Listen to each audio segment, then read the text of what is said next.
आजादी को 50 साल होने आए, हम जयंती मनाने जा रहे हैं। आज देश की स्थिति क्या है? हम पिछड़ क्यों गए? प्रगति की दौड़ में जो देश हमारे साथ आजाद हुए थे वो हमसे आगे बढ़ गए, जो देश हमारे बाद जन्मे थे वो हमें पीछे छोड़ गए। दुनिया के गरीबतम देशों में हमारी गणना है,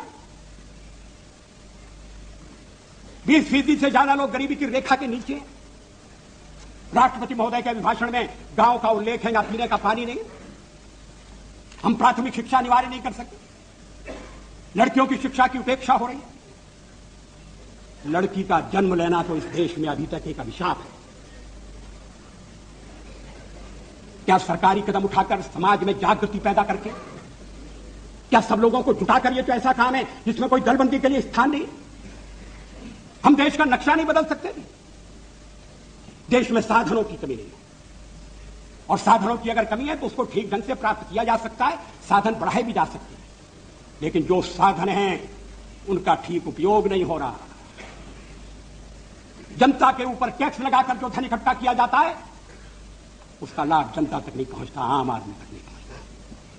कहां जाता है? किसकी जेब भरी जाती है? किसकी तिजोरी में वो रकम जाती है? विदेशी बैंकों में धन जाने का सिलसिला अभी तक क्यों कायम है? उसको रोकने के लिए क्या कदम उठाए गए? हम विदेशी पूंजी के लिए प्रयत्नशील है। विदेशी पूंजी आए, और अगर विदेशी पूंजी आती है अच्छे ढंग की टेक्नोलॉजी के लिए, इंफ्रास्ट्रक्चर के लिए, आयात निर्यात को बढ़ाने के लिए, तो कोई आपत्ति नहीं करेगा। मुझे विश्वास है कि हमारे कम्युनिस्ट मित्र भी आपत्ति नहीं करेंगे। लेकिन क्या देश के भीतरी साधनों का अधिकतम उपयोग हो रहा है? क्या यह सच नहीं है कि भ्रष्टाचार एक राष्ट्रीय रोग बन गया है?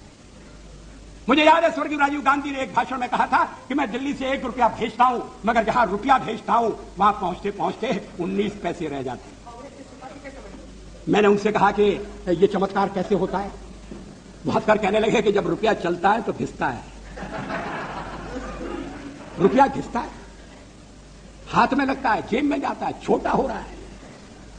रुपए को पहचानना मुश्किल है। रुपया अंतर्ध्यान हो सकता है।